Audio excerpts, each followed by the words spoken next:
Hello everyone and welcome to cricket पर। भारतीय cricket के लिए या फिर मैं कहूँ रोहित शर्मा के लिए जो है एक बड़ी मुश्किल पैदा करने वाली खबर निकल कर आई है, क्योंकि रविंद्र जडेजा और इसके अलावा अभी स्पेशली अभी तो केएल राहुल एक्चुअली अगर हम बात करें तो विकेट कीपर नहीं है, लेकिन एज अ बैटर खेल रहे हैं।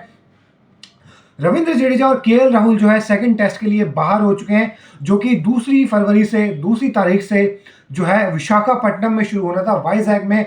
और इस मैच में जो इंग्लैंड के खिलाफ होना था स्पेशली काफ़ी ज़्यादा इंपॉर्टेंट मैच है, जबकि एक बड़ा मैच जो इंडिया जीत चुका था वहां पर इंडिया को हार मिली। और उसके बाद अब जब ये दूसरा मैच शुरू होना था तो कहीं ना कहीं विराट कोहली पहले से ही टीम में नहीं है। अब दूसरे मैच के लिए रविंद्र जडेजा भी नहीं होंगे और केएल राहुल भी नहीं होंगे। बता दूं कि रविंद्र जडेजा जो है हैमस्ट्रिंग को इंजरी हो चुकी है। आपने देखा भी होगा कि जब रन आउट हुए थे रविंद्र जडेजा, बेन स्टोक्स ने बहुत ही ज़बरदस्त तरीके से वो थ्रो मारा, उस टाइम पर रविंद्र जडेजा को प्रॉब्लम हो रही थी। और उसी तरीके से हमें फिर अब पता भी चला है कि रविंद्र जडेजा जो है हैमस्ट्रिंग इंजरी के कारण बाहर हो चुके हैं सेकंड टेस्ट मैच से। और इसके अलावा केएल राहुल जो एज अ स्पेशलिस्ट बैटर खेल रहे थे इस सीरीज के अंदर, वो भी बाहर हो चुके हैं सेकंड टेस्ट मैच से। केएल राहुल को जो है पेन था उनके राइट क्वाड्रिसेप में, इस वजह से। और अब जो है कहीं ना कहीं कुछ नामों की जगह बनती हुई दिख रही है, जिसमें बैटिंग की अगर हम बात करें, क्योंकि केएल राहुल तो एज अ बैटर ही खेल रहे थे, तो केएल राहुल को तो कोई बैटर ही रिप्लेस करेगा। तो उसी अगर हम देखें तो अब जिसका नाम निकल के आ रहा है कौन केएल राहुल को जो है रिप्लेस कर सकते हो, तो उसमें सरफराज खान है, उसमें रजत पाटीदार है। कहीं ना कहीं ये दो बैटर हैं जिनको मौका मिल सकता है। बॉलर्स की अगर हम बात करें तो कुलदीप यादव, वाशिंगटन सुंदर, सौरभ कुमार, जिन्होंने अभी अभी एक 5 विकेट हॉल भी लिया है फोर्थ इनिंग्स में अगेंस्ट, अगर हम बात करें इंग्लैंड लायंस के अगेंस्ट, तो वो एक पॉइंट है। और जहां पर इंडिया को एक इनिंग्स से भी जो है जीत मिली है। तो इन सारे प्लेयर्स को कहीं ना कहीं मौका मिला आने का। देखो केएल राहुल को जो है उनके राइट क्वाड्रिसेप में पेन था, जडेजा को उनकी हैमस्ट्रिंग में पेन था, दोनों के दोनों बाहर हो चुके हैं। रोहित शर्मा के लिए बहुत ही मुसीबत की बात है, क्योंकि पहले से ही विराट कोहली जैसा सजा हुआ प्लेयर, दिग्गज प्लेयर अगर हम बात करें, क्योंकि विराट का जिस तरीके से एक फील्ड पे अग्रेशन रहता है, जो बैटिंग में विराट क्वालिटी लेके आते हैं, केएल राहुल स्पेशली जिस तरीके की फॉर्म में थे। और रविंद्र जडेजा तो 3D प्लेयर है, 3D चश्मे पहन के खेलते हैं, बैटिंग भी देते हैं, बॉलिंग भी देते हैं, और उसके अलावा शानदार फील्डिंग भी है रविंद्र जडेजा। लेकिन मैं समझता हूँ कि यार रविंद्र जडेजा अगर एक मैच बाहर भी बैठ जाएंगे तो कोई बड़ी बात नहीं है। कहीं ना कहीं कुलदीप यादव जो एक स्पेशलिस्ट स्पिनर जो है हमें वो देखने के लिए मिलेगा। रविंद्र जडेजा ने एक ओके सॉर्ट ऑफ पिच के ऊपर भद्दी परफॉर्मेंस दी थी और 2 विकेटें लेकर कोई कमाल नहीं करा रविंद्र जडेजा ने सेकंड इनिंग के अंदर 131 रन दिए और 2 विकेटें लिए। और कहीं ना कहीं यही एक बहुत बड़ा कारण था भारत की हार के पीछे। और मैं समझता हूँ कि मैनेजमेंट तो ये डिसीजन ले नहीं पाती, मैनेजमेंट में इतना दम नहीं था कि वो जडेजा को बिठाकर एक प्रॉपर स्पिनर को खिलाए। लेकिन अब कहीं ना कहीं ऐसा हो सकता है कि कुलदीप यादव की जगह हमें बनती हुई दिखे। देखो ये सारी बातें कोई नहीं करेगा, सब हर कोई यही बता रहा होगा कि रविंद्र जडेजा जो है ग्रेट प्लेयर था, महान प्लेयर है, सदी का सबसे बेस्ट प्लेयर है। ये कोई नहीं बताएगा कि एक ढंग की पिच मिली जहां पर रविंद्र जडेजा को विकेट लेनी चाहिए थी, वहां पर जडेजा ने कुछ नहीं करके दिया, अपने 100 के चक्कर में टीम नीचे लगवा दी। ये कोई बात नहीं करेगा। लेकिन अब मैं अगर बात करूं तो कुलदीप यादव की जो है जगह बनती है, कुलदीप यादव को खेलना चाहिए। कुलदीप यादव की 34 विकेटें हैं, एवरेज जो है कुलदीप यादव का बॉल के साथ 21.55 का है, 8 मैचेस खेल चुके हैं। ये जडेजा और जो अश्विन है ये दोनों लगे रहते हैं, इस वजह से कुलदीप का चांस भी नहीं बनता। कुलदीप के पास कहीं ना कहीं वो बॉलिंग है। देखो बैटिंग से कुलदीप बहुत ज़्यादा कंट्रीब्यूट नहीं कर सकता, 30-40 रन आप उससे बहुत ज़्यादा मैक्स टू मैक्स जो है एक्सपेक्ट कर सकते हो। लेकिन अगर बैटर रन नहीं कर सकते ऊपर से तो भाई बैटिंग डेप्थ का कोई फायदा नहीं है। बैटिंग डेप्थ थी हमारे पास 200, चौथी इनिंग के अंदर हम 230 का टारगेट चेज नहीं कर पाए, तो कोई ज़रूरत नहीं है ऐसी बैटिंग डेप्थ का। ऐसी फैक्ट दो ऐसी बैटिंग डेप्थ को जो मैच ही जिता पाए। अगर इससे बढ़िया हमारे पास ऑप्शन है कि कुलदीप यादव जैसा बॉलर खेल सकता है, तो मुझे ऐसा लगता है कि कुलदीप यादव को मौका मिलना चाहिए। कुलदीप यादव को मैन ऑफ द मैच भी मिला था, उनकी लास्ट जो लेटेस्ट अपीयरेंस थी अगर हम बात करें चिटागोंग में दिसंबर 2022, और वहां पर पूरे मैच में अगर हम बात करें कुलदीप यादव ने 113 रन देकर 8 विकेटें ली थी। और ये जब मैंने तो मैच कुलदीप यादव को मिला था तो उनको बाहर बैठना पड़ा था, कोई इसके पीछे रीजन नहीं बताया गया था स्पेसिफिक क्या है, बदमाशी चलती है, उनको कुलदीप यादव को बाहर बिठा दिया गया था। इसके अलावा एक और स्पिनर है जिसका नाम निकल के आ रहा है, इंग्लैंड लायंस के अगेंस्ट अगर मैं बात करूं परफॉर्मेंस आई थी सौरभ कुमार की जो है फर्स्ट क्लास विकेटें 290 है। इसके अलावा उनकी एवरेज जो है 24.41 की एवरेज है, मतलब 24.41 की जो एवरेज है उसके साथ उन्होंने विकेट ली। लेकिन मुझे ऐसा लगता है कि शायद सौरभ कुमार को मौका ना मिले, क्योंकि रविंद्र जडेजा जो है एक स्पिनिंग ऑलराउंडर है और बैटिंग ऑलराउंडर है, सॉरी। आप कह सकते हो, कई कई लोग कहते हैं कि प्रॉपर ऑलराउंडर भी है, कई कोई लोग कहते हैं कि बॉलिंग ऑलराउंडर है। कुछ भी बना लो आप जडेजा को, जो आपका मन करता है, क्योंकि कभी कभार जड्डू की जो है बैटिंग से परफॉर्मेंस आ जाती है, कभी बॉलिंग से आ जाती है। देखो जडेजा के साथ, मतलब मैं ऐसे नहीं कहना चाहता कि जडेजा प्लेयर अच्छा नहीं है, प्लेयर बुरा है, लेकिन यार देखो, अगर आपको ज़रा सी ऐसी कंडीशंस मिले जहाँ पर आपको खुद से विकेट लेनी पड़ रही हैं, थोड़ा सा टैक्टिकली आपको दिमाग लगाना पड़ रहा है, तो आपके यार मतलब फर्स्ट इनिंग में आपने 88 रन देकर 3 विकेटें चटकाई थी, लेकिन उसके बाद सेकंड इनिंग में आप बिल्कुल ही फ्लैट हो गए। आपने धड़ाधड़ रन दिए हैं। उसके अलावा आपने अपने 100 के चक्कर में सुबह का एक जो घंटा था, पहला घंटा, जहाँ पर भारत सिर्फ 15 रन ऐड कर पाया, और वो चीज़ कहीं ना कहीं जो हमारी तरफ से डिफेंस दिखा ना, हमारी तरफ से जो अटैक नहीं देखने के लिए मिला, वहाँ पर ज़रूरत थी कि हम अटैकिंग आते और इंग्लैंड होपलेस होता वहाँ से। कितना ही बड़ा कोई फियरलेस कप्तान हो, कितनी बड़ी टीम हो, जब लग जाते हैं ना भाई साहब 200-250 रन की लीड, तो और हालत पतली हो जाती। हालांकि 190 रन की लीड भी काफ़ी थी, बट बॉलिंग से कुछ नहीं निकल के आया यार।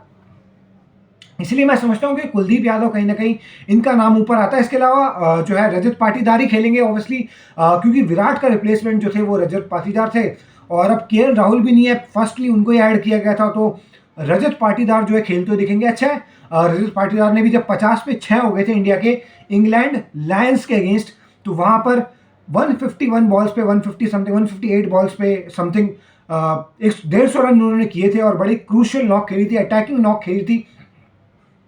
तो मैं समझता हूँ अच्छा यार, किसी एक नए बंदे को टैलेंट मिलेगा। स्ट्रोक मेकिंग की अगर हम बात करें, बहुत अच्छा है। मतलब यार रजत पाटीदार स्पेशली बड़े कॉन्फिडेंट लगते हैं अपनी स्ट्रोक मेकिंग में। आप देखना कि रेड बॉल क्रिकेट में उनका डोमेस्टिक की अगर हम बात करें तो 45 से अबव की एवरेज है उनकी, ठीक ठीक एवरेज है। मतलब अगर हम कहें अच्छी एवरेज है, मतलब आप कह सकते हो फर्स्ट क्लास में लोगों की और भी ज़्यादा एवरेज होती है, लेकिन ओवरऑल मतलब उनकी एवरेज ठीक है, कंसिडरिंग द फैक्ट कि वो थोड़ा सा एक अटैकिंग प्लेयर है। तो रोहित शर्मा जिस ब्रांड की क्रिकेट खेलना चाह रहे हैं, जो इंटेंट की दुकान लगाते हैं हम, तो शायद उस इंटेंट की दुकान में एक और जो है विक्रेता हमें देखने के लिए मिल सकता है, जिसका नाम है रजत पाटीदार। रजत पाटीदार को जरूर मौका मिलेगा। इसके अलावा सरफराज खान है। सरफराज खान की अगर हम बात करें तो इंग्लैंड लायंस के अगेंस्ट उन्होंने भी 160 बॉलों पे 161 रन बनाए थे। फर्स्ट क्लास की अगर हम एवरेज की बात करें सरफराज खान की, तो 70 की है। मैचेस उनके 45 हैं, 14 100 हैं।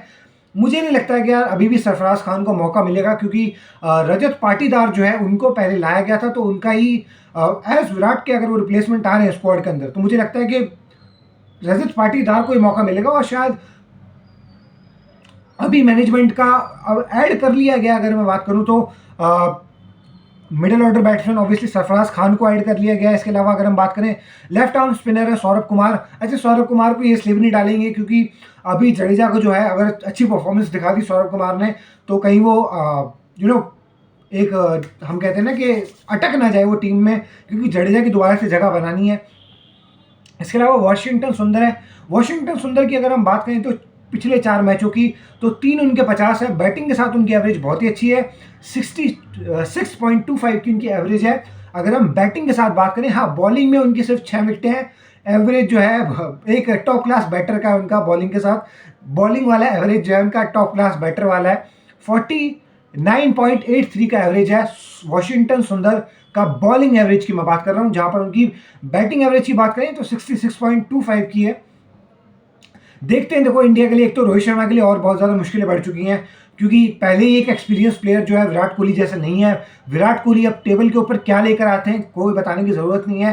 अग्रेसिव अप्रोच उनका, ठीक है, बैटिंग में एक क्लास का बैट्समैन। इसके अलावा अगर हम बात करें तो एक बेहतरीन फील्डर, एक फॉर्मर कैप्टन जिसने 5 टेस्ट मैच जीती हुई हैं, तो वो कप्तान जो है विराट कोहली है। और वो जो है जब टेबल पे हम ये सारी चीज़ें रखते हैं तो पता चलता है कि टेबल भी टूट जाती है। इसके अलावा अगर हम बात करें तो रविंद्र जडेजा, जो भी आप कह लो यार, रविंद्र जडेजा ने ओवर द ईयर्स 2016 के बाद से बहुत ही अच्छी परफॉर्मेंस दिखाई है टेस्ट के अंदर। बैटिंग से भी उनका एवरेज अच्छा है, ऑलमोस्ट 3000 रन होने वाले हैं, 300 विकेटें होने वाली हैं। तो स्पेशली अगर हम बात करें सब कॉन्टिनेंट में तो उनकी बहुत ज़्यादा अच्छी परफॉर्मेंस है। इंडिया की प्रेफरेंस रहती है कि उनको ओवरसीज भी खिलाएं। परफॉर्मेंस कुछ कुछ मैचेस में याद आती है, कुछ ज़्यादातर में जो है फ्लैट ही रहे रविंद्र जडेजा, अगर मैं बात करूँ। इसके अलावा अगर हम बात करें तो ये सौरभ कुमार जो है इन्हें एक बार पहले भी पिक कर चुके हैं 2022 में, जब दिसंबर में हमारी सीरीज चल रही थी बांग्लादेश के अगेंस्ट, तो वहां पर भी सौरभ कुमार इंडिया के स्क्वाड का हिस्सा थे, पर उनको अभी तक डेब्यू करने का मौका नहीं मिला। देखते हैं कि मुझे लगता है अभी भी सौरभ कुमार को ऐड तो कर लिया गया है उसके अंदर, स्क्वाड के अंदर इंडिया के, लेकिन मुझे लगता है कि अभी भी जो है सौरभ कुमार को मौका दिया जाएगा। वॉशिंगटन सुंदर को भी नहीं मिलेगा, कुलदीप यादव को ही मिलेगा। हाँ, वो बात ठीक है कि यहाँ से अगर कुलदीप यादव आता है तो इंडिया की बैटिंग जो है थोड़ी सी स्ट्रेंथ कम हो जाती है, लेकिन एट द एंड यार आपको ऊपर से रन करने पड़ेंगे। ये देखना पड़ेगा कि क्या शुभमन गिल ड्रॉप होते हैं परफॉर्मेंस के उस पर। मेरे ख्याल से अब जो कहीं ना कहीं श्रेयस अय्यर और जो शुभमन गिल के ऊपर काले बादल मंडरा रहे थे वो हट चुकी हैं, और धूप जो है खिलखिलाकर अब उनके ऊपर फैल चुकी है, क्योंकि भाई अब केएल राहुल भी नहीं है, रविंद्र जडेजा भी नहीं है, तो कोई ना कोई तो स्टार प्लेयर खेलना चाहिए। तो यही दोनों वो स्टार प्लेयर होंगे जो कि खेलते हुए दिखेंगे। देखो, मैं समझता हूँ कि श्रेयस अय्यर का तो फिर भी अभी थोड़े चांसेस देने चाहिए, क्योंकि स्पिन के अगेंस्ट उसका गेम है। शुभमन गिल को भी अब परफॉर्मेंस आई है शुभमन गिल की, अब नहीं आ रही, इससे पहले कहीं ना कहीं गाबा में तो एटलीस्ट आई है, गाबा में ही आई है, आप ये भी कह सकते हो। तो उसी के चक्कर में शुभमन गिल जो है खेल रहे हैं, बट ये है कि अब इतना नाम है तो एक मैच और दे के देख ले और क्या हो सकता है।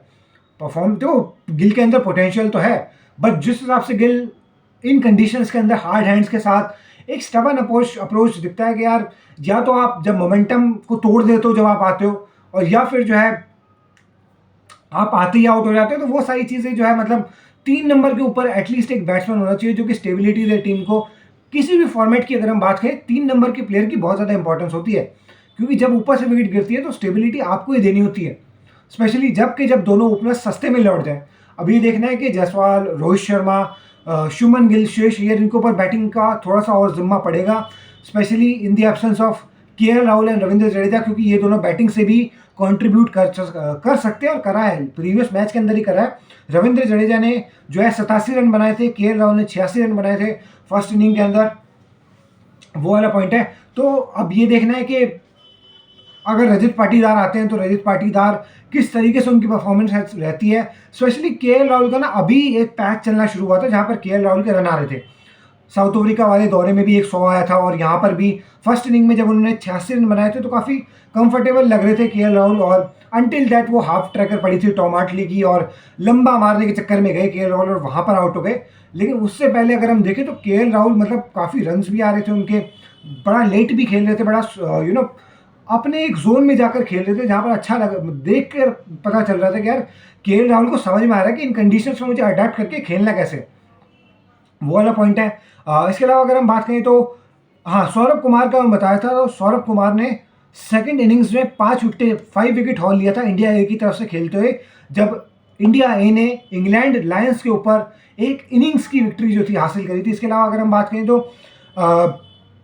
हाँ, कुलदीप यादव का जैसे मैं बताया था, देखो कुलदीप यादव की बॉलिंग से तो एवरेज बड़ी अच्छी है, 21.55, हाथ से स्पेशली पड़ना ही जो रिवर्स स्वीप खेल रहे हैं, सो इनके लिए भी मुश्किल हो सकती है, क्योंकि अब कहीं ना कहीं Kuldeep Yadav as a chinaman bowler, उनको अगर आप हाथ से नहीं पढ़ोगे तो वो कहीं ना कहीं गले की हड्डी बन जाते हैं कुलदीप यादव, ठीक है, और वो कहीं ना कहीं चोकिंग रहती है उनके साथ, वो वाला पॉइंट है। स्पेशली अगर हम बात करें तो इंग्लैंड के बैटर्स क्या वो स्पिन को पढ़ पाएंगे, और कहीं ना कहीं मतलब इस उस सेंस में अगर हम सोचें कि अब हम नया क्या कर सकते हैं, तो वही है कि कुलदीप यादव को अगर हम छोड़ने का मतलब अगर टीम में खिलाएं, तो जिस तरीके से वेरिएशन है कुलदीप यादव के पास, बॉलिंग में थोड़ा सा और कंट्रोल है, पिच में अगर बहुत ज़्यादा नहीं भी होता, तो हमने देखा है कि कुलदीप यादव के पास अपनी बॉलिंग में बड़ा टैलेंट है यार। और कुलदीप यादव अब जिस तरीके से एक नए कुलदीप यादव की तरह देखने के लिए मिल रहे हैं, जहाँ पर उनकी बॉलिंग में थोड़ी पेस इंक्रीज हुई है, बॉलिंग में थोड़ा सा उनका कंट्रोल ज़्यादा आते हुए दिख रहा है एक पॉजिटिव माइंडसेट के साथ। स्पेशली वाइट बॉल क्रिकेट अगर हम वनडे की बात करें, वर्ल्ड कप बड़ा अच्छा गया उनका, आपको वो मैच याद भी होगा इंग्लैंड के अगेंस्ट, किस तरीके से जॉश बटलर को आउट किया था। हालांकि ये तो वाइट बॉल क्रिकेट की बात है, लेकिन ऐसा नहीं है कि कुलदीप यादव के साथ परफॉर्मेंस नहीं है। अगर 34 विकेटें हैं 8 मैचेस में और 21.55 की एवरेज है, और मैन ऑफ द मैच लेने के बाद बिठाया जा रहा है कुलदीप यादव को, तो अगर आप खुद से कॉन्फिडेंस मारना चाहते हो एक अच्छे बॉलर का, तो अलग पॉइंट है। बाकी हाँ, बैटिंग ऑलराउंडर जिस तरीके से रविंद्र जडेजा कंट्रीब्यूट कर रहे थे, लेकिन आपको यार समझना पड़ेगा रविंद्र जडेजा का भी प्राइमरी रोल जो था वो विकेट लेना ही था वहाँ पर। क्यों था इनका, शायद बाहर जब हम जाते हैं तो विकेट लेने से ज़्यादा रविंद्र जडेजा का जो प्राइमरी रोल बनता है वो बैटिंग का भी हो जाता है, लेकिन एटलीस्ट इन कंडीशंस में जहाँ पर सपोर्टिव कंडीशंस है, तो वहाँ पर जडेजा जैसे बड़े प्लेयर से आप एक्सपेक्ट करते हो कि आप रन बनाकर दोगे और विकेटें भी लेकर दोगे। मेन चीज़ तो आप है कि आप विकेटें लेकर दोगे और गुच्छों में लेकर दोगे। कप्तान को बहुत ज़्यादा सोचना ना पड़े, क्योंकि कप्तान सोचते नहीं है हमारे यहाँ पे। इन कंडीशंस में कप्तान, देखो बुरा हाल हो गया ना, कप्तान का ज़्यादा सोचना पड़ेगा कप्तान को। तो ये वाला पॉइंट है। देखो कप्तानी सोच कर करने वाले प्लेयर्स अभी जो करंटली अगर मैं बात करूँ, रोहित शर्मा थोड़े से परेशान तो दिखते हैं यार, जब उन्हें थोड़ी सी स्ट्रेटेजी बनानी पड़ जाती है। उस सेंस में मैं कह रहा हूँ कप्तान अच्छे हैं ओवरऑल रोहित शर्मा, लेकिन आई थिंक कि रेड बॉल क्रिकेट में अभी भी उन्हें कप्तानी से प्रूव करना है। अभी कुछ वाइट बॉल क्रिकेट में तो चलो रोहित शर्मा ने वर्ल्ड कप के 10 मैचेस जितवाए हैं और उनका मतलब ओवरऑल रिकॉर्ड बहुत ज़्यादा अच्छा ही है अगर मैं बात करूं। लेकिन रेड बॉल क्रिकेट में अभी भी उनकी कैप्टनसी जब लॉन्गर फॉर्मेट में एक लंबे समय के लिए उन्हें कप्तानी करनी पड़ेगी, जिस तरीके से अजिंक्य रहाणे ने कोहली के पीछे से कप्तानी करी थी, बड़ी अच्छी करी थी भाई, अल्टीमेट टेस्ट सीरीज जितवा दी थी। तो कहीं ना कहीं अभी भी रोहित शर्मा को अपनी कप्तानी से प्रूव करना है। और अब मैं कहीं ना कहीं रोहित शर्मा के ऊपर थोड़ा हल्का हाथ रखना चाहिए यार, क्योंकि अब उनके पास 3 एक्सपीरियंस प्लेयर नहीं है। जो भी कहो, केएल राहुल की, रविंद्र जडेजा की परफॉर्मेंस तो आ ही रही थी ना यार इससे पहले, बैटिंग से भी आ रही है, बॉलिंग से भी उन्होंने ओवरऑल अगर आप देखोगे तो 5 विकेटें ली हैं, 89 टोटल रन उन्होंने मैच के अंदर बनाए। तो शायद आप कहोगे कि यार ठीक है, बहुत बुरी परफॉर्मेंस नहीं आई, लेकिन रविंद्र जडेजा का जो कद है, मतलब आप समझ रहे हो ना यार, वो एक एस प्लेयर है हमारे लिए इन कंडीशंस के ऊपर। जिस तरीके से जल्दी जल्दी जल्दी जडेजा ओवर निकाल देते हैं, जो उनकी बॉलिंग में कंट्रोल है, जो एक बॉल उनका पड़ के सीधा रहता है, बाकी सारी बॉलें अच्छा खासा ब्रेक लेती हैं, वो चीज़ जो है कहीं ना कहीं काउंटर अटैक करा है इंग्लैंड के बल्लेबाजों ने, और उससे हमारे स्पिनर्स को बैकफुट पे धकेला है और हमारे स्पिनर्स धक्के भी, मतलब धक्के खाए भी हैं उन्होंने। तो अब ये है कि रोहित शर्मा के पास काफ़ी एक नया स्क्वाड होगा, एक नया जो है ग्रुप बनेगा, और रजत पाटीदार अब तक डेब्यू नहीं किया था, तो अब डेब्यू करने का मौका मिलेगा। कुलदीप यादव तो फिर भी आप कहोगे कि एज कंपेरेटिवली बहुत बड़ा जो है, शायद इंटरनेशनल एक्सपीरियंस ना हो, लेकिन ऐसा भी नहीं है कि बिल्कुल ही कुलदीप यादव के पास एक्सपीरियंस नहीं है। जो स्किल्स हैं कुलदीप यादव का, जो बॉल पे उनका कंट्रोल बढ़ा है, जिस ट्रैजेक्टरी से अब वो बॉल को रिलीज कर रहे हैं, जो उनका पेस है, और अब जो एक्शन में थोड़ा सा चेंज भी करा उन लोगों उन्होंने, पहले थोड़ा सा और मतलब राउंड डाउन था, थोड़ा सा और जो है हाई आर्म एक्शन थोड़ा सा करा उन्होंने, तो वो चीज़ भी अभी देखने के लिए मिल रही है। पहले थोड़ा सा और नीचे से आता था अगर हम बात करें, अब थोड़ा सा और कुलदीप यादव का अगर आप देखोगे एक्शन में, तो थोड़ा सा और हाई आर्म हो चुका है उनका एक्शन। तो वही देखना है कि रिस्ट स्पिनर, हालांकि रेहान की अगर हम बात करें तो बुरी तरीके से तोड़ाई लगी थी, बट हम एक क्वालिटी रिस्ट स्पिनर की बात कर रहे हैं, रिस्ट स्पिनर कुलदीप यादव की, तो वो कहीं ना कहीं एक्स फैक्टर हो सकता है कहीं ना कहीं।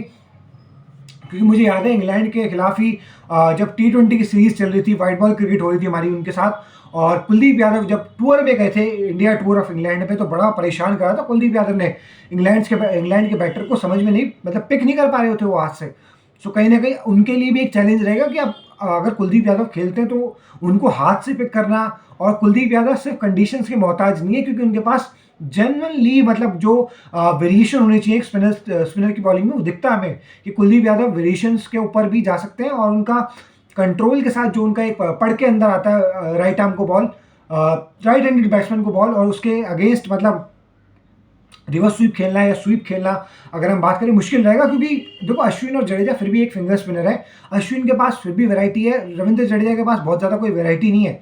अश्विन फिर भी कैरम डाल देते हैं, रिस्ट स्पिनर को थोड़ा सा ना मुश्किल होता है, मतलब आप हाथ से पढ़ लो और उसके बाद जो फ्लाइट भी देते हैं, तो आपको आई लेवल के साथ भी एडजस्ट होना पड़ता है। जब फ्लाइटी डिलीवरी आती है तो वो सारी चीज़ें कहीं ना कहीं देखना पड़ेगा, इंग्लैंड के बैटर्स को अब एडजस्ट करना पड़ेगा कुलदीप यादव के अगेंस्ट। इतना इजी नहीं होगा रिवर्स स्वीप खेलना, अगर उन्होंने सोचा। हाँ, जिस एक्यूरेसी के साथ उन्होंने खेला है तो कॉन्फिडेंट होंगे ऑब्वियसली अगर हम बात करें इंग्लैंड के बैटर्स, लेकिन एटलीस्ट ये है कि कुलदीप यादव अपने साथ एक मिस्ट्री लेकर आ सकते हैं। मिस्ट्री स्पिनर नहीं है वो, लेकिन ये जो रिवर्स स्वीप का एक ड्रामा लगा रखा है ना कि यार बिल्कुल ही हमें सेटनली इन नहीं होने दे रहे, और बॉलर्स जो हैं दिग्गज बॉलर यार, रविचंद्रन अश्विन और रविंद्र जडेजा, हमें पता है कितने बड़े बॉलर्स हैं स्पेशली इन कंडीशंस के अंदर, और अगर उनको भी सेटल इन नहीं होने दे रहे ये लोग, तो उसका मतलब कुलदीप यादव जैसा जो एक स्पिनर है, जो कि एक्चुअल में आपको सेटअप करके बहुत आपको बुरा दिखा सकता है, आपको खेल तो एक अच्छी खासी टेक्निक वाले बैट्समैन को, जो कि एक अग्रेसिव बैट्समैन है,